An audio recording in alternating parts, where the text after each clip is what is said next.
So about 2 months ago, I made a video saying that Iran would be next after Venezuela. And I wish I was wrong, but on February 27th, Iran agreed to nuclear inspections. And then 1 day later, the United States bombed them. Over the past 36 hours, the United States and its partners have launched Operation Epic Fury, one of the largest, most complex, most overwhelming military offensives. That means the US is now at war with a country of 92 million people. And that's what's happening right now. The question that I think we're all trying to understand is why? Because official explanation doesn't make any sense. The official explanation is, this was not a regime change war, but their regime is gone. And that the nuclear program was the threat, but we already destroyed it 8 months ago with Operation Midnight Hammer. That Iran was about to attack the US because they had the capability to make nuclear weapons, but the Senate Intelligence Committee says they saw no evidence of any threat. There was no imminent threat to the United States of America by the Iranians. That's why all of this is so confusing, because nothing makes any logical sense. And that's why I wanted to make this video. Because the truth is that all of this is very logical because it has been planned for the last 30 years. And I'm going to show you the 4 different power players that all wanted this to happen and what their interests actually are. If we follow the money far enough, we'll come to a theory that connects all of this. And that theory has to do with something called the control grid and power over the flow of money. So with that said, let me explain who this benefits, how this affects investors, and what the heck is happening. Let's get into it. Hi, my name is Andrei Jikh. Hope you're doing well. Come for the finance and stay for the geopolitical rabbit holes that keep me up at night. So let's talk about why this is happening beyond the official narrative that we're told about. There are 4 major theories that explain it. There's 4 interest groups, all with credible evidence. And let me just start with the elephant in the room, which is Israel. Okay, so why do people think Israel forced the US to go to war? Evidence number 1 is a video of Marco Rubio explaining why this happened.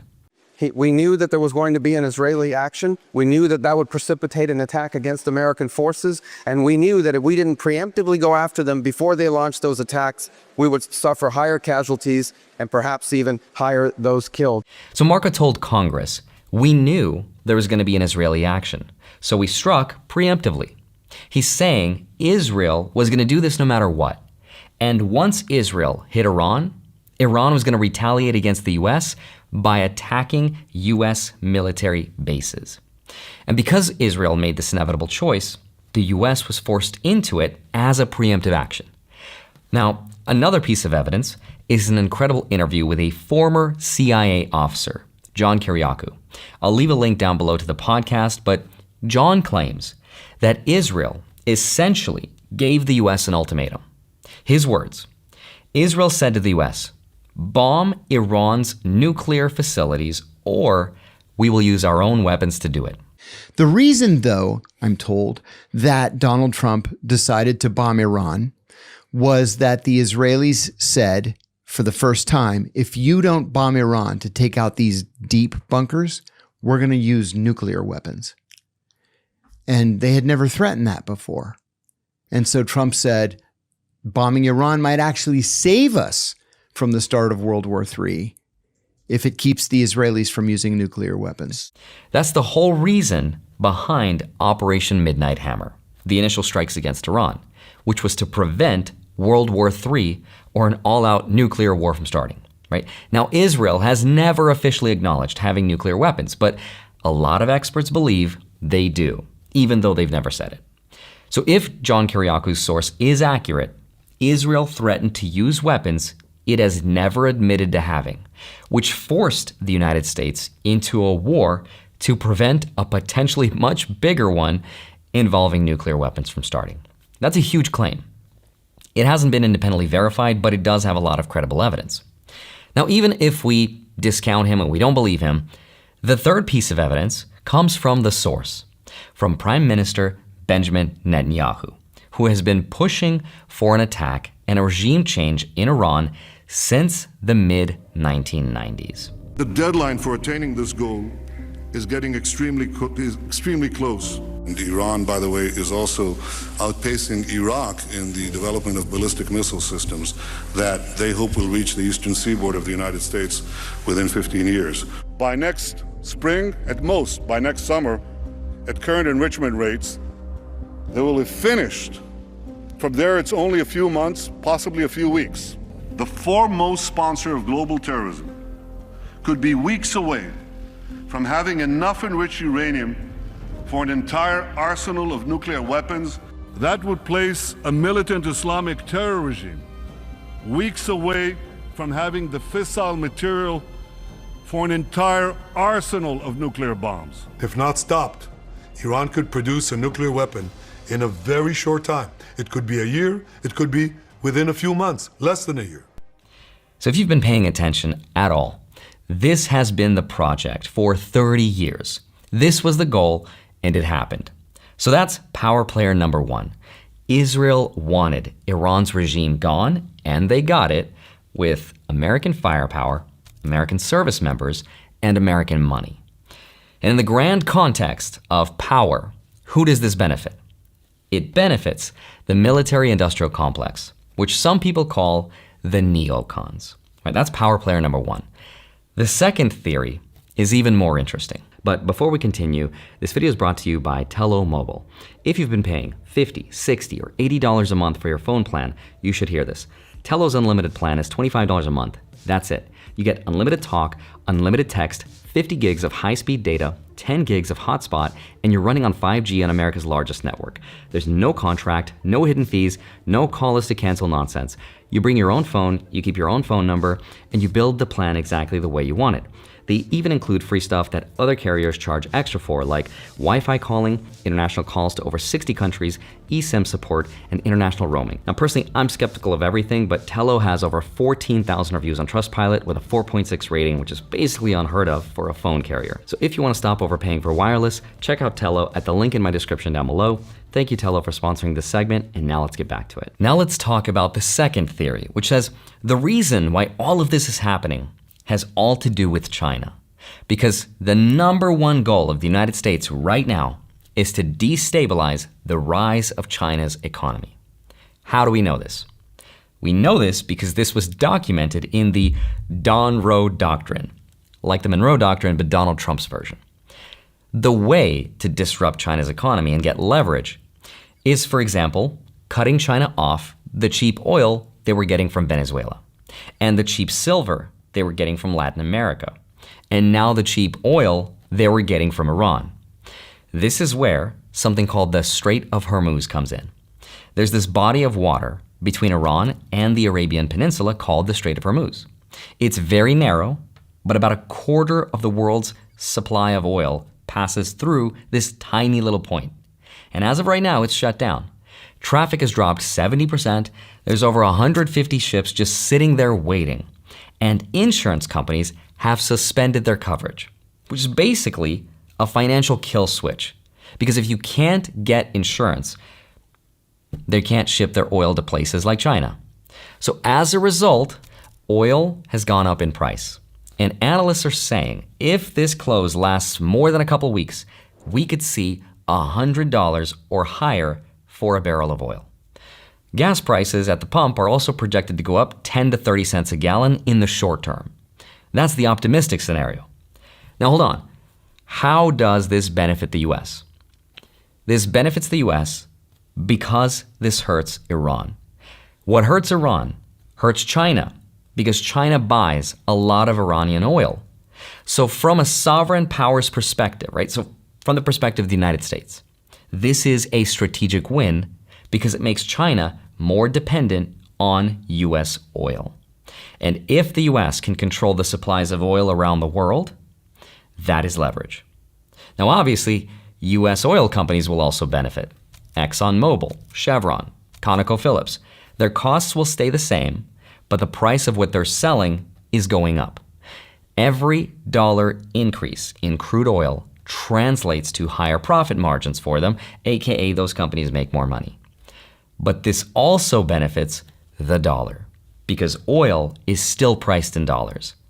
So when oil prices go up, global demand for dollars goes up with it. And we can even see that in the data when we look at the Dixie Index, which measures the strength of the dollar relative to other currencies. That is getting stronger. Some people argue this is a way of saving the global hegemon that is the dollar system. Now, if this theory sounds crazy to you, believe it or not, this was predicted on video by a Russian politician as early as 2013. So what's their plan? They still need to occupy 7 more Arab countries, crush Syria, and destroy Iran with a military strike. America needs to weaken China. If Iran is struck, oil prices will soar to $200 per barrel. The Chinese economy won't be able to withstand that. And the European Union won't withstand it either. So, by striking Iran, America weakens both the EU and China. So higher oil prices and flow controls benefits the dollar, the US corporations, and hurts adversaries like China and the European Union. And that was planned a long time ago. So that is the second theory. The third theory is that this is all to benefit the financial industrial complex, which are the real powers behind the people who got the president elected. So who am I talking about specifically? This is the big money donors. This is a list of Trump's top 20 donors. There's $635 million in total. Look at this as a map of every interest we just talked about. For example, number 1, Timothy Mellon, old banking and transportation dynasty, financial industrial complex. Number 2, Elon Musk, Tesla, SpaceX, Starlink, XAI.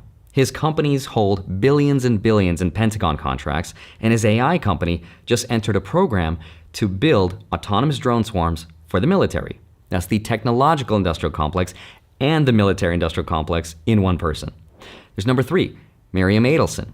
She has spent decades as the single biggest pro-Israel donor in American politics. She's been pushing for a regime change in Iran. That's $105 million towards the policy we just watched happen.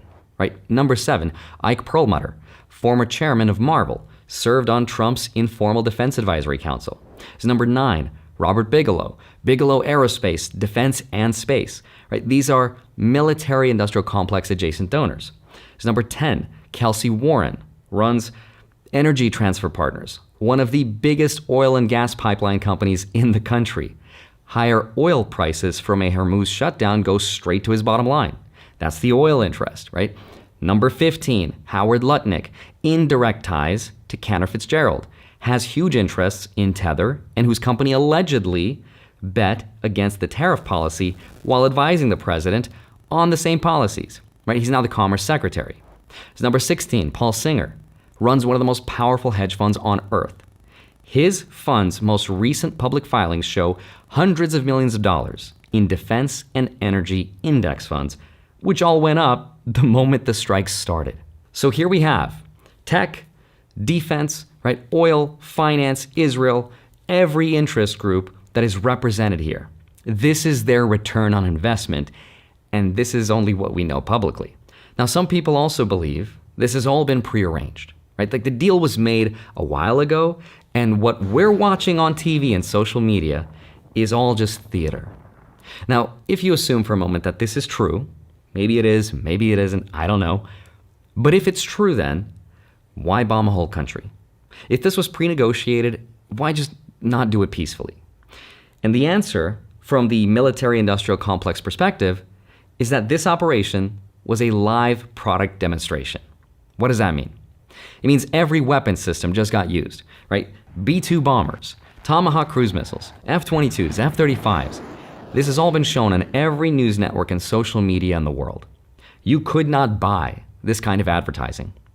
Every country watching this is now thinking about what they need to buy, either to do what America just did or to defend against it. That is worth hundreds of billions of dollars in future sales and billions more in stock appreciation. Because we know war is good for business. So that's theory and power player number 3. Now, if you made it this far, congratulations, because this is the fourth theory, and it is by far the most interesting one. It's going to tie all of this together. This theory says the reason why all of this is happening is because of the technological industrial complex's digital control grid. So let me tell you something crazy that just happened. The US military used an AI called Claude, made by a company called Anthropic. It was used to help plan these strikes for target identification, battle simulations, and intelligence analysis. Sources tell CBS News the U.S. military used Claude for its attack on Iran over the weekend. Now, the Pentagon's ongoing use of Anthropic's AI model comes despite a falling out with the company over its refusal to grant the military unrestricted access to the technology. Which means we are now living in a time when AI helps plan a war. Like, just sit with that for a second. That is crazy. Here's where it gets crazier. Just hours after the strikes, Trump signed an executive order banning federal agencies from using Anthropic's technology. Why was it banned? It was banned because the CEO of Anthropic, Dario Amodei, publicly said no to the government. He said no to fully autonomous weapons and mass domestic surveillance. The US responded by saying, all right, you are now a supply chain risk to national security. That's a label normally reserved for foreign companies, but this has never been used against a US company before. And on the exact same day, OpenAI, which is Anthropic's biggest competitor, signed a deal with the Pentagon. Now, hours after the Trump administration ditched Anthropic over the dispute, OpenAI swooped in and struck its own deal with the Pentagon. So the message to every AI company in the world right now is that if you say yes to the military and yes to the US government, you will get the contract. But if you say no, you will be treated like a foreign enemy. Hold on, it gets way crazier. When Iran retaliated, guess what they attacked? One of their targets was Amazon Web Services data centers in the UAE and Bahrain, not military bases. Iran attacked the cloud computing infrastructure. AWS has confirmed objects struck the site. Sparks, fire, the UAE Fire Department cut the power to the entire building. That is the first time in history that commercial data centers have been physically targeted. By the way, those are the servers that run huge parts of the internet like, banking data and host businesses. And these are now military targets. People are calling this the beginning of techno-feudal wars, where the military uses AI to plan the attack and the enemy retaliates by bombing the servers. Which means our digital and physical worlds are now colliding. So what happens next? Well, this needs to be a separate video, but I want to give credit to Catherine Austin Fitts. Who is that? She was the Assistant Secretary of Housing under George H.W. Bush. She managed hundreds of billions of dollars in government money. She ran a Wall Street investment bank, and she has a theory that connects all of these wars into one grand theory. This is something I've talked about in my last few videos, so I hope you've been subscribed, but here's the theory. She says what's being built right now is a global financial control grid. It has three parts to it. The first part is programmable money, aka money with rules. Money that knows where it can be spent, when it expires, who's spending it, and can be shut off remotely. The second part is the control grid, right? The digital identity system that is linked to that money. Digital IDs, right? Most likely using biometric data like fingerprints, retinal scans, things like that. And the third part is the physical infrastructure, things like data centers, cameras, satellites, fiber optic networks. Hold on, how does this all fit into Iran? Well, here's a fun fact. Iran's central bank is not part of the Western financial system. It sits outside this control grid. And Iran's oil going to China in non-dollar currencies is not good for that system because it's not controlled by the Western financial infrastructure. Iran is the last piece of this puzzle because it's what puts pressure and challenges the ultimate adversary in this tech race, which is China. How do we know this? We know this because in 2007, the former NATO Supreme Commander, General Wesley Clark, shortly after 9/11, was shown a memo at the Pentagon listing 7 countries to be taken down in 5 years. That list included Iraq, Syria, Lebanon, Somalia, Sudan, and Iran. We have now been involved in all of them. Iran was the last one on that list. We got a good military and we can take down governments. And he said, I guess if the only tool you have is a hammer, every problem has to look like a nail. So I came back to see him a few weeks later, and by that time we were bombing in Afghanistan. I said, are we still going to war with Iraq? And he said, oh, it's worse than that. He said, he reached over on his desk, he picked up a piece of paper, and he said, I just got this down from upstairs, meaning the Secretary of Defense's office today, and he said, this is a memo that describes how we're going to take out 7 countries in 5 years, starting with Iraq and then Syria, Lebanon, Libya, Somalia, Sudan, and finishing off Iran. Okay, so then the question is, when does this control grid take effect? What now? Nobody knows, but there might be more regional wars and special operations. For example, Taiwan is of very specific interest, but that's another video for another time. Right now, there's bills in Congress that will make this possible, like the Genius Act, which creates a legal framework for stablecoins, and the Clarity Act, which creates a framework for tokenizing financial assets. Catherine Fitz argues these are the legal building blocks for programmable money. You don't need a government-issued central bank digital currency if private stablecoins will do the exact same thing. And this is exactly what Larry Fink, the CEO of BlackRock, the biggest asset manager on the planet, has been saying for years, even at the most recent World Economic Forum. We believe the next step going forward will be the tokenization of financial assets. And that means every stock, every bond will have its own, basically, CUSIP. It'll be on one general ledger. He wants to tokenize every financial asset in the world as fast as possible. Which means, in the very near future, we're going to see corporations issuing their own programmable money. And if you remember, this is exactly what Russia accused the US of preparing to do, where allegedly the US will dump the entire debt burden on the rest of the world. Со временем, когда часть госдолга США будет размещена в стейблкоинах, США обесценит этот долг. Еще раз простыми словами, у них сейчас валютный 35-триллионный долг, они его загоняют в крипту, в облако, обесценивают и начинают с нуля. The US will not be paying anything back. It will just redistribute the debt throughout the world using these stablecoins and CBDCs by giving the powers of the banking system to the corporations, right? This is the legacy of the dollar. I don't think the dollar is going to go away quietly. That's its last frontier.